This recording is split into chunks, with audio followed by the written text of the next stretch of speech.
Hi everyone, hope everyone is well. In this video I am unboxing Chaco, Bolivia versus Paraguay 1930-1935, published by Compass Games, and I got my copy through Second Chance Games here in the UK. Fantastic service as always from that supplier. And this is an updated yet faithful remake of the Game Designers Workshop game released in 1973. I will let you decide if you think I was born before 1973 or after. Please leave your thoughts in the comments section. What I'm going to do is get the shrink off and we'll have a look what you get inside. On the back of the box we can see complexity medium, map scale 1 hex 10 miles, so hex encounter game. Number of players 2 to 3. It's unusual to see a 3-player game sometimes. Suitability for solitaire medium, and I will definitely play this solitaire, certainly as a learning exercise.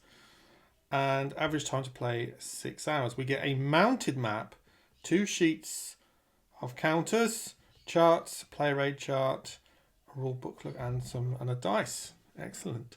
So we'll have a look and see everything that you get inside. Certainly this is a period of history that I am less familiar with, being the war fought between Bolivia and Paraguay of this period. The game gives players an insight into the costly pre-World War II conflict that helped shape the present-day borders in South America. Yeah, so definitely not a period of history I'm terribly au fait with, and that's one of the things I do like about Compass Games is they have a lot of games in their catalogue that feature historical periods that I am less familiar with. So looking forward to looking what's inside. Looking forward also, once I finish this unboxing, to have a little bit of research into this historical subject matter. Yeah, so everything you get inside, we've got our little bags for the counters and the dice. Excited, excellent. We have our rule book here, I can straight away see. We'll have a closer look at that separately. We've got separate design notes from Mark Miller in 1976. And some player tips. FAQs, got combat results table, optional unit appearance, okay, terrain key, terrain effects. This looks like our order of battle or our unique composition charts for both sides, single-sided. Nice card stock, very presentable. All of these actually look very readable, very nicely laid out, which is great. Then we have our counter sheets. We'll have a closer look at those separately. They are going to need clipping. So a relaxing afternoon or evening, I say. Clip in some counters, a nice beverage, a bit of jazz in the background, suit me just fine. And then we've got our mounted map, which takes up most of the room in the box. So again, we'll have a closer look at that. Let's have a look at the rule book. So full colour, as you can see. Now this was published in 2024 from Compass Games. And we've got our table of contents, 16 pages in the rules. Looking at the mechanics, looks like we're probably looking at, I don't know, 12 pages of actual rules, I would imagine. Now, I'm using a big studio light in here, and it is bleaching out the colour of the rulebook. The colour of the rulebook's very nice. It's got much warmer in person than it is on camera. Everything looks nicely laid out. We've got cavalry units. We're straight into the historical scenario. And the order of battle for the historical scenario. Makes me wonder if there's more than one scenario. I'm not entirely sure. We'll find out. To be honest with you, I will always play the historical scenarios. It's just personal preference, of course. Yeah, everything looks very neatly laid out. It's a lot of text, so definitely a nice cup of tea and reading through. Oh, okay. We've got another order of so it's a different scenario, which is interesting. And then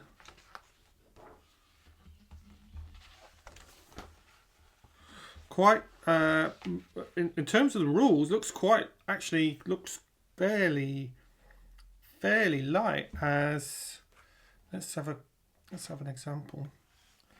Yeah,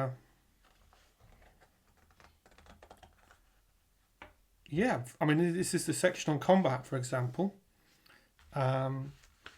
So it's interesting. It'll be interesting to see once I've digested all the rules. Normally, you would expect pages and pages on, retreat rules or combat, all the mechanics of the combat. This doesn't look to be the case. So, and then we're straight into bibliography and designer notes. So it could well be that it's actually a little bit lighter than what my first thoughts were. So it'd be interesting when I've finished filming this, probably even before I start punching the counters, I probably will read through the rule books. I can see probably quite digestible in a short period of time. But yeah, everything looks great in terms of the rule book. On first impression, it's nicely laid out, as you'd expect from Compass Games. The finish of the rule book is very nice. Like I said, the light is bleaching things out a little bit. But looks very digestible. Yeah, it looks great. So let's have a look at the counter sheet next. Yeah, so I can tell pretty much straight away, just looking at the counter sheet, that this does look more, in my opinion, more like a slightly lighter game, maybe than horses for courses. Just the information on the counters is minimal, but very readable. They look like they're going to punch out really nicely. Compass Games make great counters, but I will definitely need to clip them, and we get a whole bunch of blank counters, which are always useful for the wargamer to have, whether we need them for this game or something else, of course. Now, I did, when I took them out of the packet, did notice that the reverse, they are blank, and I'll show that in a second. And then we've got our counter sheet number 2. Obviously, you can tell straight away, it's not a high counter game. So, looks, and that probably ties in with the gameplay time. Generally speaking, my experience is the smaller the counter number, the quicker the game will play. Yeah, nice and tidy, very readable, minimal. I would say focus on usability rather than, although aesthetically they look nice. I mean, they look nice, bold, contrasting colours. Everything looks nicely laid out.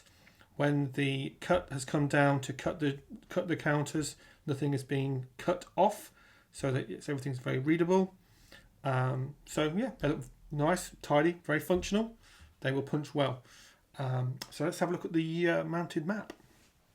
And the mounted map looks great. It's a normal Compass mounted map, and they make great mounted maps. I've got quite a few in my collection, and they've all tested the test of time, and they look great as well. We can see here the hex content looks very readable, looks very clear, looks very playable. It's got a nice, and this is maybe not coming across quite so well on camera as compared to in front of me here. It's got a nice tonal range of colours and artwork that I'm very partial to. So yeah, first impressions look very favourable. On the right hand side here of the map, we've got some gameplay information. We've got our turn record, combat results table, terrain effects charts, and the optional unit appearance as well. And we've got a terrain key on the map as well, which is gratefully received. But yeah, look, absolutely looks great. It lays flat instantly out of the box on my table. So yeah, very, very pleased with this. Looks very playable as well. We can see the The amount of contents for the map looks fairly minimal. So we've got some mountains over on the left hand side in these sort of areas here.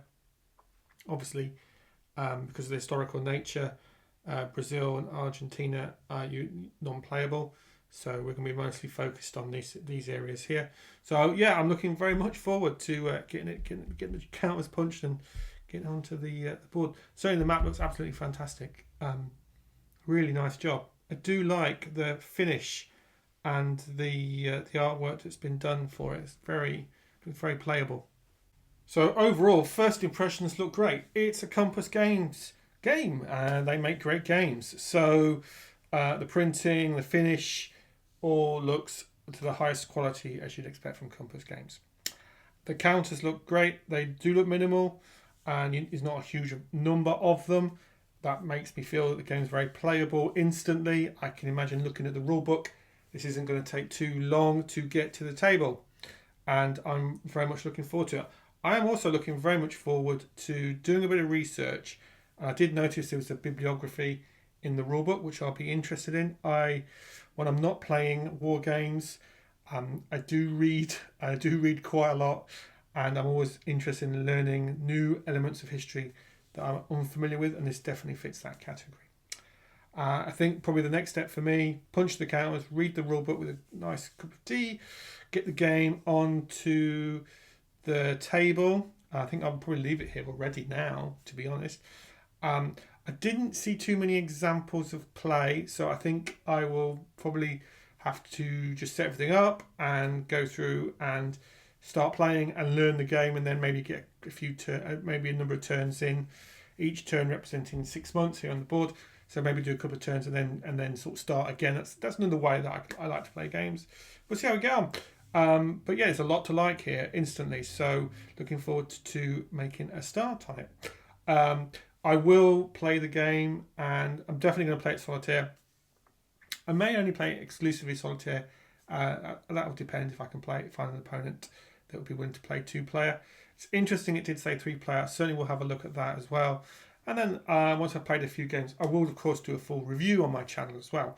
If you have played this game, I am really interested in any thoughts, and whether it was the original game back in the early 70s, or whether you've played this version from Compass Games. In particular, are there any rule changes between the versions of the game, of course? So please leave a comment in the comment section.